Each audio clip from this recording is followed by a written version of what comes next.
اللہ الرحمن الرحیم۔ آپ اور میں حسب دستور کشف المحجوب کے درس میں شریک ہیں۔ تو یہ بحث چل رہی ہے صوفیہ کے ہاں تصور ملامت، تو اس کا دوسرا درس ہے۔ داتا صاحب رحمۃ اللہ علیہ نے سب سے پہلے ملامت کا من جانب اللہ اصول بیان کیا۔ اب اللہ کے ہاں اصول ہے، بعض لوگوں کو مقبولیت کی سرٹیفکیٹ دیتا ہے تو ان کو ملامت سے محفوظ کر لیتا ہے، بعض لوگوں کو ذرا آزمائش کے مرحلے سے گزارنا ہوتا ہے تو ان کے لیے ملامت آتی ہے۔ اس پر آپ نے گفتگو فرمائی۔ اس کے بعد صوفیہ کرام کے ہاں بھی کھرے اور کھوٹے میں فرق کرنے کے لیے ملامت کا اصول رکھا گیا۔ اب جو بندہ ملامت کو برداشت کر سکتا ہے تو وہ سمجھتے تھے کہ یہ بندہ صوفی ہے، اور جو ملامت کو برداشت نہیں کر سکتا تو اس کے بارے میں ان کی رائے ہوتی تھی کہ یہ خود پسند ہے اور یہ اپنے آپ کو کچھ سمجھتا ہے۔ تو ملامت کے ذریعے بھی وہ کھوٹے کھرے کی تمیز کرتے تھے۔ اس پر بھی آپ نے خوبصورت کلام فرمایا۔ اس کے بعد پھر آپ نے ملامت کی 3 قسمیں کی۔ ایک تو وہی من جانب اللہ، ایک بندہ صحیح راہ پر چل رہا ہے لیکن لوگ اس کو ملامت کر رہے ہیں، وہ لوگوں کی ملامت کی پرواہ کیے بغیر صحیح راستے پر چلتا ہی چلا جاتا ہے۔ ایک یہ پہلو بیان کیا اور اس کی آپ نے مثال بھی بیان کی۔ اس کے بعد دوسرا طبقہ وہ ہے اولیاء کا، جنہوں نے یہ دیکھا کہ وہ چلے تو راہ حق پر، لیکن جب ان کو تھوڑی شہرت مل گئی، مشہوری ہوئی، تو انہوں نے اپنے باطن میں محسوس کیا کہ ہم دنیا کی محبت کی طرف راغب ہو رہے ہیں یا لوگوں کی تعریف ہمارے اوپر اثر انداز ہو رہی ہے، تو انہوں نے ارادتاً ملامت کرنے کے لیے کوئی ایسا فعل کیا جس فعل کی شریعت میں اجازت ہے، لیکن وہ ایسے موقع پر کرتے ہیں تاکہ لوگوں کے لیے ملامت کا جواز نکلے اور ان کی باطنی اصلاح ہو۔ اب یہ جو دوسرا پہلو ہے اس کا داتا صاحب رحمۃ اللہ علیہ ایک واقعہ بیان کر رہے ہیں۔ تو آپ کا اور میرا سبق بنیادی طور پر یہ اس ملامت کے پہلو پر ہے جہاں ایک ولی کامل لوگوں کو اپنے سے دور کرتا ہے، لیکن وہ ایک ایسا طریقہ اختیار کرتا ہے کہ وہ طریقے کی وجہ سے لوگوں کو ایک رستہ نظر آتا ہے کہ ان پر ملامت کی جائے۔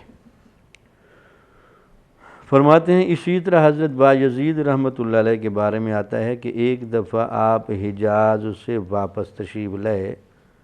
تو شہر میں غوغا ہوا کہ حضرت بایزید بسطامی رحمۃ اللہ علیہ تشریف لا رہے ہیں۔ تو بایزید بسطامی صاحب حج کر کے جب واپس تشریف لائے تو حجاز مقدسہ، مکہ مدینہ، بیت اللہ شریف، روضہ رسول کی زیارت کر کے جب آپ آئے تو اس سے آپ یہ بھی اندازہ لگا لیں، یہ لوگ ان چیزوں کو ذرا رسم سمجھ لیتے ہیں۔ تو اسلامی دنیا میں حج پر جانے سے پہلے اور حاجی کے آنے کے بعد اس کا استقبال کرنا، اس کی زیارت کرنا، اس کو ملنا، یہ تاریخ اسلامی کے اندر ایک اچھی روایت سمجھی جاتی رہی ہے۔ چونکہ کعبہ معظمہ کی زیارت کرنا اور روضہ رسول سے فیض یاب ہو کر آنا، تو ان کے بارے میں باقاعدہ حدیث ہیں کہ جس بندے نے ایمان و احتساب کے ساتھ یہ سارے کام کیے تو ان سے چونکہ سارے گناہ معاف ہو جاتے ہیں، وہ ایسا پاک صاف ہو کر آتا ہے جیسے پہلے دن والدہ کی پیٹ سے آیا ہو۔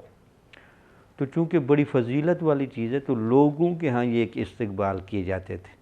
ایسی چیزوں کو یک قلم بدعت کہہ دینا اور ایسی چیزوں کو نظر انداز کرنا یہ اسلامی تاریخ میں کبھی بھی نہیں رہا۔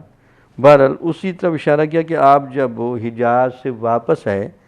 تو لوگوں کو پتہ چلا کہ حضرت بایزید بسطامی جیسا بندہ ہو اور وہ بیت اللہ شریف کی زیارت کر کے آ رہا ہو یا کعبہ معظمہ کی زیارت کر کے آ رہا ہو تو ایسے بندے کی تو زیارت کرنی چاہیے۔ وہ چونکہ خود بڑے ولی کامل ہیں تو وہ پھر کعبۃ اللہ اور روضہ رسول کو جس نگاہ سے دیکھ کر آ رہے ہیں ان سے فیوضات حاصل کیے جائیں۔ تو شہر میں غوغا ہوا کہ حضرت بایزید بستامی رحمۃ اللہ علیہ تشریف لا رہے ہیں۔ سارا شہر آپ کے استقبال کے لیے نکل آیا اور انتہائی اعزاز و اکرام کے ساتھ آپ کو شہر میں لایا۔ آپ لوگوں کے ساتھ میل ملاقات اور آداب کے تکلفات میں پڑے تو توجہ حضور حق سے ہٹ گئی۔ تو جب لوگوں کے اتنا جم گھٹا دیکھا، ان کا پروٹوکول دیکھا، ملنا دیکھا تو ہر کسی کی خیر خیریت پوچھنے میں اس طرف ٹائم زیادہ لگ گیا۔ تو پھر جب آپ نے اپنے دل کی طرف توجہ کی تو یہ محسوس کیا کہ وہ جو اللہ کی طرف توجہ میں استغراق کی کیفیت تھی اس میں کمی آ گئی ہے۔ تو آپ کو اپنے اوپر افسوس ہوا کہ میں لوگوں کے استقبال کی طرف مگن ہو گیا ہوں اور میرا دل اللہ تعالیٰ کی توجہ اور حضور حق سے ہٹ گیا ہے اور پریشانی خاطر پیدا ہوئی۔ تو اولیاء کا چونکہ اصل مقصد تو یہی ہوتا ہے کہ ان کے دل کا دھیان یا لگاؤ یا میلان اللہ کی طرف، اللہ کے رسول کی طرف یا دینداری کی طرف رہے۔ تو جب آپ نے اپنے دل کے ان احوال میں پریشانی فیل کی تو آپ نے کہا کہ اب میں دل کی طرف دیکھوں تو حضور حق سے نیچے ہٹ رہا ہے، لوگوں کو دیکھو تو جمگھٹا بنا کے کھڑے ہو کر پورا شہر امانڈا ہے۔ تو آپ اندازہ لگا سکتے ہیں لاکھوں کی تعداد میں لوگ آ گئے ہیں۔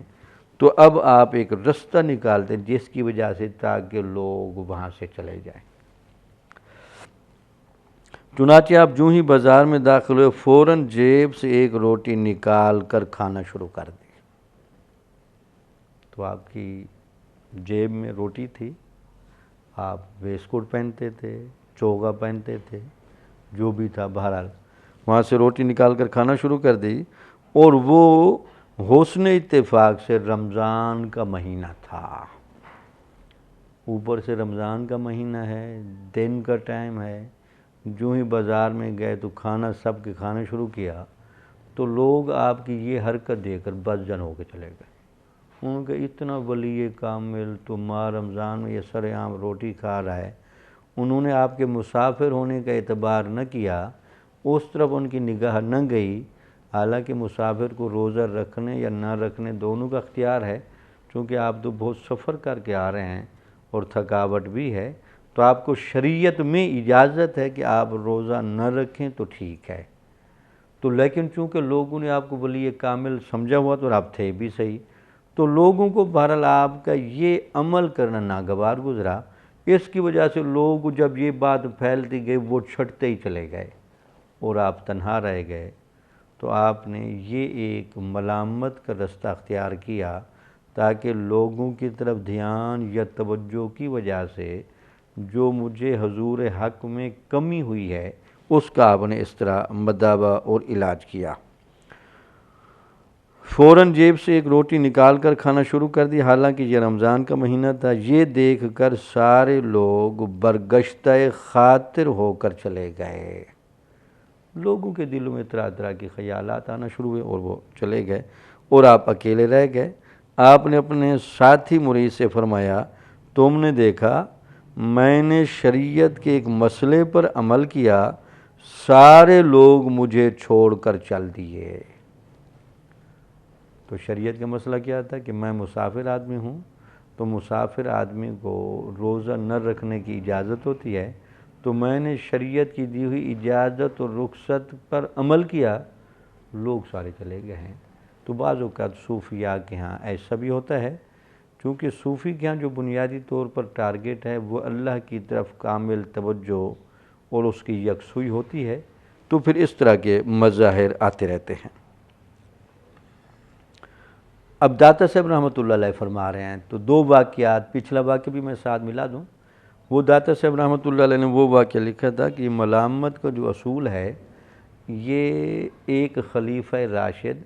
حضرت عثمان غنی رضی اللہ تعالیٰ عنہ کے عمل سے صوفیاء نے اخذ کیا ہے۔ آپ کے 400 کے قریب غلام تھے اور آپ خلیفہ راشد بھی تھے، بہت نفیس طبیعت کے اور امیر بھی تھے۔ تو ایک دفعہ آپ کو دل میں خیال آیا کہ میں شاید اپنے آپ کو کچھ سمجھنے لگ گیا ہوں، تو جنگل سے لکڑیاں لا کر کافی فاصلہ طے کر کے آپ مدینے میں آئے۔ جب لوگوں نے آپ کو کہا جی حضرت صاحب یہ آپ کیا کر رہے ہیں، تو آپ خود لکڑیاں لا رہے ہیں، غلام آپ کے پاس اتنے ہیں، تو آپ نے کہا یہ سارا کام میں نے صرف اپنے نفس کا ٹیسٹ لینے کے لیے کیا ہے کہ آیا میرا نفس یہ ٹیسٹ دیتے ہوئے کہیں ہچکچاتا تو نہیں، کہیں اس کے اندر کوئی غرور و تکبر تو نہیں آ گیا، کہیں اس کے اندر کوئی انا پسندی تو نہیں آ گئی، اس کو کہیں یہ پروٹوکول کے خلاف تو نہیں سمجھتا۔ تو لوگوں نے آپ کے اس عمل کو یہ اپنا احتساب کرنے کے لیے، اپنے اوپر ملامت رکھنے کے لیے یہ بطور اصول کے نافذ کیا۔ اسی طرح دوسرا میں نے پچھلے جو بات کی تھی کہ حضرت عمر رضی اللہ تعالیٰ نے ایک بندے کی ڈپٹی لگائی تھی کہ آپ نے روزانہ مل کر مجھے یہ کہنا ہے کہ اے عمر خدا کا خوف کر، تو وہ بندہ روزانہ آپ کو جا کر کہتا، تو اس سے پھر آپ اپنی ججمنٹ سارے دن کی کرتے تھے۔ ویسے تو خدا خوفی خلفائے راشدین ہیں، اشرم و بشم ان کو ہے، لیکن بہرحال یہ ایک تنبیہی الارم ہوتا ہے۔ تو جب آپ کی داڑھی کے اندر سفید بال آ گئے تو آپ نے اس بندے کو کہا کہ اب نہیں آنا۔ تو لوگوں نے پوچھے جی اب کیا وجہ، تو آپ نے کہا یہ سفید بال کا آ جانا بھی یہ مجھے آخرت یاد دلانے کے لیے یا خدا کے خوف کے لیے ایک خود دلیل کا کام دیتا ہے۔ تو یہ ملامت کے راستے تھے جو صحابہ میں رہے، پھر اولیاء نے عمل کیا۔ تو آپ نے دیکھا حضرت بایزید بسطامی رحمۃ اللہ نے جب دیکھا کہ توجہ الی الخلق کی طرف جانے سے توجہ الی الحق کمزور ہو رہی ہے،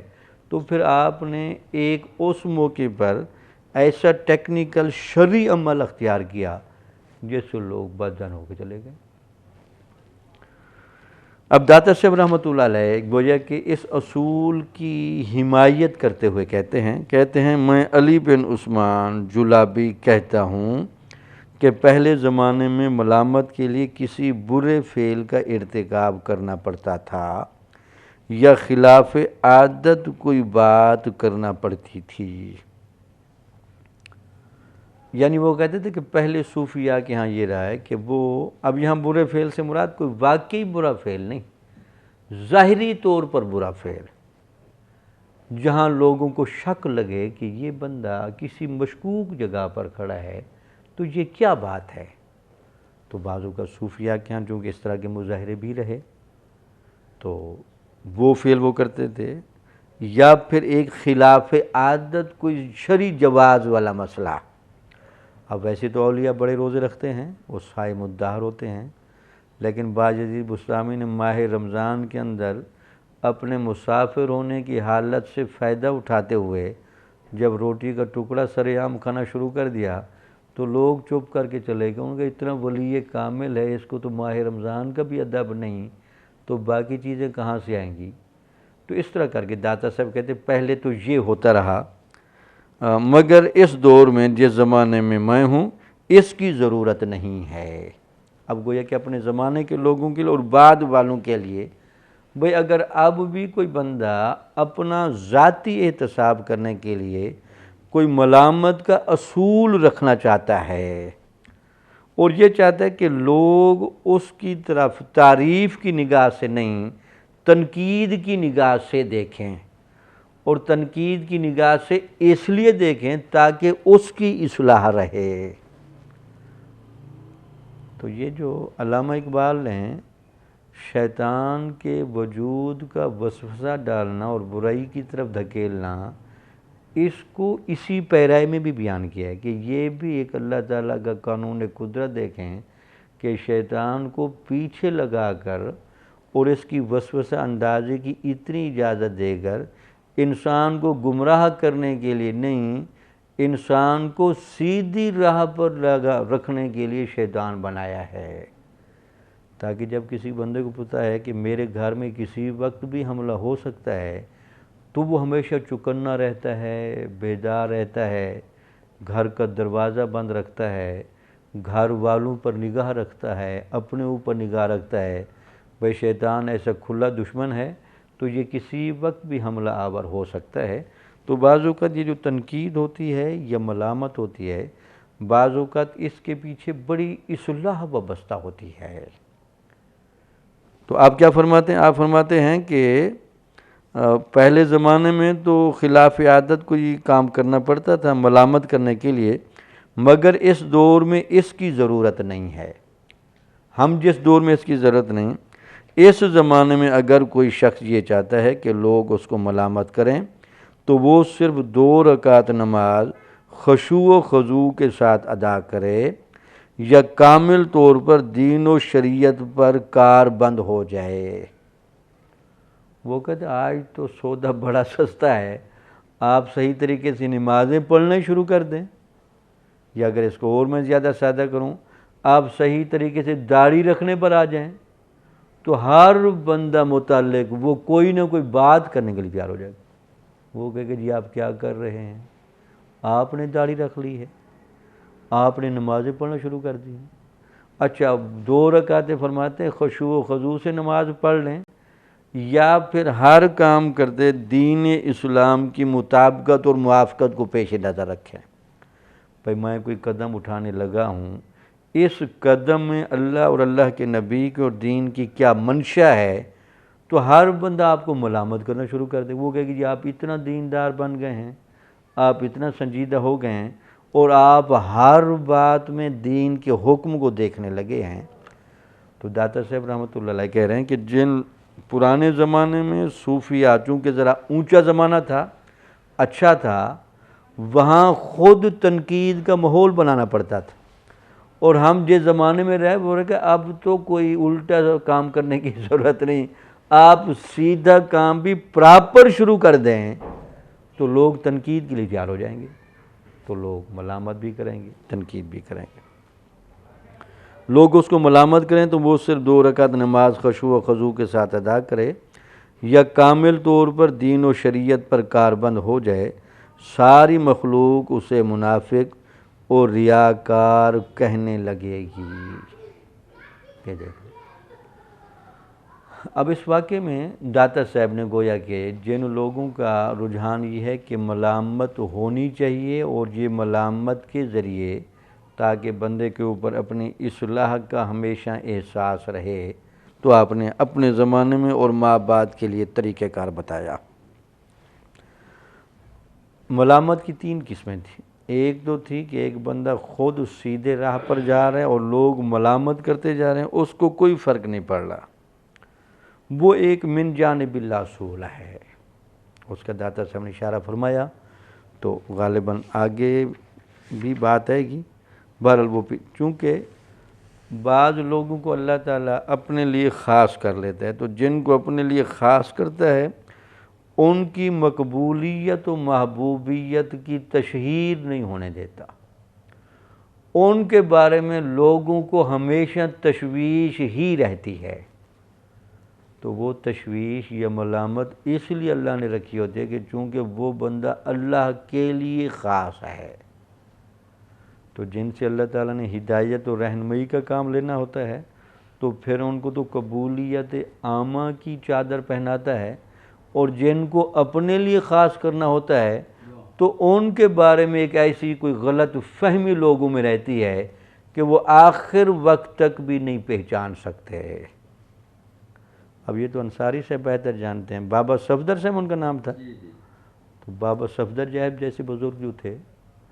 تو وہ اسی ملامتی سلسلے کے تھے، دیکھنے میں وہ کچھ اور ہیں، باطن میں وہ کچھ اور ہیں، تو اس طرح کر کے۔ دوسری ملامت کے لیے جب صوفیہ نے یہ دیکھا کہ ملامت اس لیے ضروری ہے کہ مخلوق کی طرف دھیان یا رغبت یہ بندے کو اس سطح سے گراتی ہے، تو وہ ہوتی ہے ملامت ارادی، تیسری ملامت ہے جس کا مطلب یہ ہے کہ آپ سیدھی راہ ہی چھوڑ جائیں، تو اس کو کہتے ہیں ملامت کرنا کسی شرعی معاملے کو چھوڑ کر، کہ آپ باقاعدہ کوئی ایک شرعی معاملہ ہی چھوڑ دیں تاکہ اس کی وجہ سے لوگ ملامت کریں۔ تو اب داتا صاحب رحمۃ اللہ علیہ اس کی مذمت بھی فرما رہے ہیں، اور جن لوگوں نے اس قاعدے کو اختیار کیا تو ان کے بارے میں آپ کہہ رہے ہیں کہ یہ قاعدہ ٹھیک نہیں۔ تو لگتا ہے یہ داتا صاحب کی تحریرات سے اس میں اولیاء تو مائل نہیں ہوئے، لیکن بہرحال ان میں جن لوگوں نے اس کو لیا وہ تصوف میں یا خام سوچ کے مالک تھے یا وہ مصنوعی صوفی تھے۔ تو آپ لکھتے ہیں کہ جس کا کام، جس کا طریقہ ملامت میں ترک ہے، وہ خلاف شریعت کوئی کام کرتے ہیں اور کہتے ہیں کہ میں نے ملامت کا طریقہ اختیار کرنے کی خاطر ایسا کیا ہے۔ تو اس کو کہتے ہیں ملامت کسی شرعی امر کو ترک کر کے اپنے اوپر طاری کرنا، تو وہ شریعت کی براہ راست مخالفت بھی شروع کر دیتے۔ تو یہ صریح گمراہی، کھلی بے دینی اور مکمل ہوس ہے۔ اب داتا صاحب کہنے کہ جن لوگوں نے ملامت اختیار کرنے میں، وہ تو رستہ ٹھیک تھا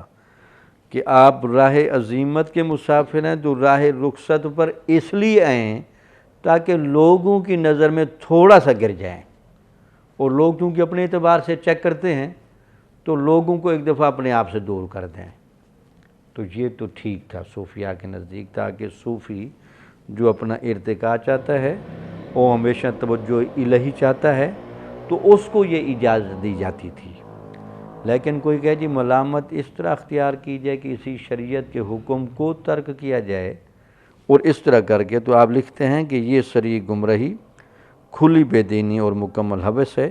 اس قسم کے لوگ اس زمانے میں بہت ہیں۔ اب داتا صاحب کہتے ہیں ہمارے زمانے میں بہت ہیں یہ لوگ، تو کیونکہ آسان رستہ تو ہر بندہ ہی تلاش کرتا ہے نا۔ وہ کہتے ہیں وہ تو ہم پہلے بھی شریعت کے پابند نہیں، چلو ایک شریعت کی اور پابندی نہ کر کے اپنے اوپر ملامت کا ماحول بنا لیں اور اپنے آپ کو ملامتی صوفیاء کے گروپ میں شامل کر دیں۔ بھئی یہ ہم اس لیے کرتے ہیں تاکہ ملامتی صوفیاء میں ہمارا شمار ہو۔ اس قسم کے لوگ اس زمانے میں بہت ہیں، اور اپنے آپ کو مخلوق سے رد کرانے میں ان کا اصل مقصد لوگوں میں مقبولیت حاصل کرنا ہوتا ہے۔ یعنی دو راہ چلتے ہیں، دل میں تمنا یہ ہے کہ لوگ ہمیں چاہیں، دل میں تمنا یہ ہے کہ لوگ ہمیں ولی سمجھیں، اور اس کے لیے کام یہ ملامت والے کرتے ہیں۔ تو داتا صاحب کہتے ہیں یہ گمراہی در گمراہی ہے۔ بھئی ملامت کا اصول تو اس لیے تھا تاکہ آپ اپنے اوپر احتساب کی نظر رکھیں اور لوگوں کو بھی اجازت دیں کہ وہ آپ کے اوپر ہمیشہ نگاہ تعریف نہیں، نگاہ احتساب رکھیں۔ تو جتنی نگاہ احتساب رہے گی اتنا بندے کا اصلاح یافتہ رہنے کی گنجائش زیادہ نکلے گی۔ یہ الٹی راہ ہے، چلتے بھی برائی پر ہیں، پھر برائی پر برائی کر کے صوفیاء ملامتیہ میں شامل بھی ہوتے ہیں۔ تو اس وجہ سے جنہوں نے یہ طریقہ اختیار کیا، داتا صاحب نے ان کی مذمت کی۔ اس بات کو آپ اور میں بالکل داتا صاحب کی اس بحث کی طرف لے جائیں جس میں داتا صاحب نے صرف صوفیانہ لباس پہن کر جن لوگوں نے اپنے آپ کو اولیاء میں شامل کرنے کی سازش کی۔ اب چونکہ اولیاء متقدمین میں صوف کا لباس پہننا یا اون کا لباس پہننا ایک علامت ولایت کے طور پر چلا، تو لوگوں نے دیکھا جی ولایت کی ایک علامت چل پڑی ہے لباس، اس میں تو وہ نماز، روزہ، تقوی، طہارت یا باطن کی طہارت وہ تو دیکھتے ہی نہیں، وہ تو صرف ایک لباس کا حلیے کا پیٹرن دیکھتے ہیں۔ تو بہت سارے لوگوں نے کہا جی یہاں ایک چھپنے کی جگہ بن رہی ہے، تو لہٰذا ہم شکل و صورت، لباس اور وضع قطع میں ان کی مشابہت اختیار کریں تاکہ لوگ اس لباس کے ذریعے ہمیں اولیاء میں شامل کریں۔ تو صوفیاء نے ملامت تو رکھی تھی اپنی تربیت کے لیے، ملامت اس لیے نہیں تھی کہ آپ برائی پر برائی کریں، ملامت تو اس لیے تھی کہ آپ بنیادی طور پر صحیح راہ پر چل رہے ہیں، لیکن صحیح راہ پر چلتے ہوئے آپ سے اتنی پابندی نہیں ہو رہی، محنت نہیں ہو رہی، اور آپ کے لیے مخلوق کی ملاقات رکاوٹ بنتی ہے، تو مخلوق کو دور رکھنے کے لیے اور اپنے آپ کو دینی معاملات میں چوکس یا مستقل مزاجی سے چلانے کے لیے یہ اصول رکھا گیا، تاکہ اس بندے کو بھی مخلوق سے ملاقات نہ کرنے دیں، چونکہ مخلوق سے ملاقات کرنا یہ اس بندے کے لیے ایک حجاب بنتی ہے، تو یہ بندہ ان میں مگن ہو جاتا ہے اور اس کی اپنی ذاتی اصلاح و تربیت رہ جاتی ہے۔ تو جب تک تربیت کے مراحل میں جو صوفیاء گزرتے تھے اور جب مخلوق کی لقاء حجاب بننے لگتی تو وہاں کے لیے تھا اصول ملامت، لیکن اس ملامت کے لیے کوئی غیر شرعی فعل کرنے کی اجازت نہیں تھی، ہاں یہ تھی کہ راہ عزیمت کی بجائے اب راہ رخصت پر آ جائیں، تو اس سے پھر چونکہ لوگوں کو شک پڑتا ہے کہ یہ ولایت تو راہ عزیمت کا رستہ ہے، یہ بڑا ولی ہو کر بھی راہ رخصت پر آ گیا ہے، تو اس کا مطلب کہ ہمیں پھر غلط فہمی ہے، یہ تو پھر ولی نہیں ہے، تو وہ اصل طریقہ اس وجہ سے تھا۔ اب چونکہ بہت سارے لوگوں نے ملامت میں جب ایک تھوڑا سا اونچے لیول کی بجائے جو ایک رخصت کی جگہ تھی وہ تھی، انہوں نے باقاعدہ برائی کرنا اور برائیوں کی دعوت دینا اور باطناً برا رہنا بھی اسی ملامت کے ٹائٹل میں لا کر کھڑا کر دیا، تو اس پر داتا صاحب رحمۃ اللہ علیہ تنقید فرما رہے ہیں، اور اپنے آپ کو مخلوق سے رد کرانے میں ان کا اصل مقصد لوگوں میں مقبولیت حاصل کرنا ہوتا ہے، حالانکہ چاہیے تو یہ تھا کہ یہ لوگ جس کو رد کر رہے ہیں یا جس کو الزام دے رہے ہیں پہلے وہ مقبول بندہ ہو، پھر وہ کوئی ایسا کام کرے جس سے لوگ اسے ملامت کرنے لگے ہیں۔ اب داتا صاحب کہتے ہیں اس کے لیے جو ملامت والے صوفیاء ہیں وہ اولاً عند اللہ مقبول ہوتے ہیں، وہ عند اللہ نیک راہ پر ہوتے ہیں، جب اس نیک راہ پر ہوتے ہوئے ان کو پتہ چلتا ہے کہ نہیں مخلوق کے ساتھ ابھی لقاء کی کثرت سے رکاوٹ آتی ہے، تو وہاں ملامت کا ایک گارڈ بٹھا دیتے ہیں، بھئی گارڈ کی شکل میں ملامت بٹھائیں تاکہ ہر بندہ ملاقات نہ کر سکے، اور اس ملاقات نہ کرنے میں بنیادی مقصد مخلوق کو فیض رسانی سے روکنا نہیں، چونکہ صوفیاء کے ہاں فیض رسانی کا اصول اولیاء کے ہاں اس کی وافر اجازت اس وقت ہے جب ایک بندہ تمام مراحل طے کر چکا ہو، یعنی آسان مثال سے ایک بندے کو باقاعدہ MBBS تو کرنے دیں، پھر ہاؤس جاب کر لینے کے بعد اس کو آپ کہہ سکتے ہیں جی آپ ڈاکٹری کی دکان کھول لیں،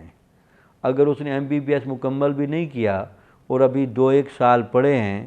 اور ہاؤس جاب بھی اس کا نہیں ہے، آپ کہیں جی آپ ڈاکٹری کی دکان کھول کر لوگوں کا علاج کرنا شروع کریں، ڈاکٹر تو پھر جسم کا علاج کرتے ہیں، صوفیاء روح کا، دل اور دماغ کے باطن کا علاج کرتے ہیں، تو یہ جو طبیب باطن ہے جب تک وہ تمام مراحل طے نہ کرے تو اس کو طبیب بننے کی اجازت نہیں، تو اس وجہ سے جو ایک مرحلے میں چل رہا ہے، ہاں جب وہ کامل و مکمل ہو جاتا ہے، جیسے داتا صاحب رحمۃ اللہ علیہ تھے یا آپ کے ہم اثر کاملین تھے یا بعد میں ہوئے، ان کو اجازت ہو آپ لاکھوں میں بیٹھے رہیں، ہزاروں میں بیٹھے رہیں، ہر وقت بیٹھے رہیں، وہ چونکہ خلوت در انجمن کے ماہر ہوتے ہیں، ان کا جسم تو رہتا ہے جلوت میں لیکن ان کا دل کی تار ہمیشہ یاد الہی سے جڑی رہتی ہے، پھر ایسے لوگوں کے لیے اصول ملامت کی ضرورت نہیں ہوتی۔ اب لگتا ہے یہ جو اصول ملامت ہے یہ مدارج اور ترقیات کے باب میں آتا ہے اور ان لوگوں کے لیے آتا ہے جب وہ کامل مقام پر فیض نہ ہوں۔ حالانکہ چاہیے تو یہ کہ لوگ جس کو رد کر رہے ہیں یا جس کو الزام دے رہے ہیں پہلے وہ مقبول بندہ ہو، پھر وہ کوئی ایسا کام کرے جس سے لوگ اسے ملامت کرنے لگیں، اور جو سرے سے مقبول کارگاہ بھی نہیں اور اسے اپنے آپ کو الزام دلانے یا ملامت کرانے کا تکلف کرنا صرف بہانہ ہے۔ وہ جس طرح وہاں جاہل صوفی یا خام صوفی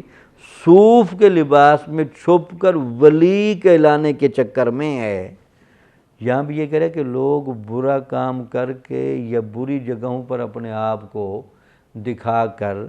یا پھر برائی کا کہہ کے وہ سمجھتے یہ کہ شاید ہمیں یہاں سے رستہ مل جائے گا، ہم بھی کہیں گے ہم بنیادی طور پر ملامتی ہیں، ورنہ ہمارا کوئی باطن کھول کے دیکھے تو ہم تو ولی کامل ہیں۔ تو داتا صاحب کہہ رہے ہیں کہ خلاف شرع کام کرنا اور اس کی بنیاد پر ملامت کا ہونا، اس کی تصوف میں کبھی بھی اجازت نہیں رہی۔ لکھتے ہیں جی ایک دفعہ مجھے ایک ایسے ہی جھوٹے ملامتی سے سابقہ پڑا، اپنا واقعہ لکھتے ہیں۔ تو کہتے ہیں کہ ایک دفعہ اس نے ایک ناموزوں کام سر انجام دیا اور عذر یہ کیا کہ میں نے ملامت کی خاطر ایسا کیا ہے۔ تو کہتے ہیں سامنا پڑا تو میرے سامنے اس نے غلط کام کیا، تو میں نے اس کو پوچھا کہ آپ صوفی ہو کر غلط کام کرتے ہیں؟ تو اس نے کہا جی میں ملامتی ہوں، اندر سے تو شاید میری تار جڑی ہوئی ہے، لیکن لوگوں میں ذرا اپنے آپ کو چھپانے کے لیے میں نے یہ حرکت کی ہے۔ اب داتا صاحب کہتے ہیں کہ ایک آدمی کہنے لگا، کوئی اور آدمی بھی موجود تھا، یہ کچھ نہیں۔ اور اس نے کہا جناب آپ ظاہر میں ایسے ہیں، ویسے باطن آپ کا ہے، آپ ظاہراً بھی گندے آدمی ہیں، باطن سے بھی آپ گندے ہیں۔ آپ ملامت تنقید کی خاطر یا مخلوق کو دور کرنے کی خاطر نہیں کر رہے، آپ باطناً بھی پلید ہیں اور ظاہر میں بھی پلید ہیں۔ ایک آدمی نے تبصرہ کر دیا، اس نے کہا آپ اپنے آپ کو ولی نہ سمجھیں، یہ ملامت نہیں، ہاں اولیاء کی ہاں ملامت رہی ہے، جب ان کی ڈپٹیوں کی نوعیت ایسی ہے یا اگر تربیت کے مراحل میں ہیں تو مخلوق سے ذرا الگ رہنے کے لیے وہ ملامت کا طریقہ اختیار کرتے ہیں۔ اس آدمی نے جب تبصرہ کیا اس پر، بھئی آپ تو کچھ بھی نہیں، آپ کہتے ہیں میں باطن میں ولی ہوں اور ظاہر میں ملامتی ہوں۔ اس نے کہا نا میں بھی اسی راہ پر ہوں اور میں جانتا ہوں آپ کو، آپ باطن سے بھی خالی ہیں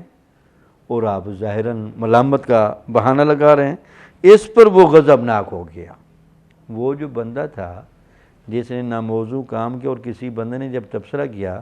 کہ یہ بندہ ولی نہیں ہے، یہ ڈرامے باز ہے، تو اس پر وہ غضبناک ہو گیا۔ داتا سے فرماتے ہیں کہ میں نے اسے کہا ارے بھائی اگر تو اس راہ کر رہی اور اپنے اس دعوے میں سچا ہے تو تجھے اس شخص کے انکار و اعتراض پر خوش ہونا چاہیے۔ بھائی تو نے یہ کام اس لیے کیا نا کہ لوگ ملامت کریں۔ اگر ایک بندہ کہہ رہا ہے جی آپ ٹھیک آدمی نہیں اور آپ باطن میں بھی کچھ نہیں، ظاہر میں بھی کچھ نہیں، تو اگر آپ ملامتی سلسلے کے ہوتے تو آپ اس کی تنقید کو برا نہ سمجھتے، آپ اپنے آپ کو چھپانے کے لیے کہہ دیں جی واقعی میں تو کچھ بھی نہیں، میں تو ذرہ خاک کے برابر نہیں، تو اس کا مطلب کہ ڈرامہ تو آپ کا نکل آیا نا۔ تو آپ نے ملامت کا ماحول بنایا، ایک بندے نے جب آپ کو پکڑا اس نے کہا یہ کوئی ملامت نہیں، آپ تو باطن سے بھی خالی ہیں، تو آپ کو اس کے جملے پر غصہ آ گیا، تو اس کا مطلب ہے کہ آپ تو ملامت کا کنسیپٹ بھی نہیں سمجھتے۔ آپ کو تو خوش ہونا چاہیے تھا، یار میں تو ملامت چاہتا تھا تو کسی نے ملامت کر بھی دی، تو پھر اگر باطناً آپ صحیح ہوتے تو آپ اس کی بات کو برداشت کرتے، خوش ہوتے، بھئی چلو میرا باطن چھپ گیا،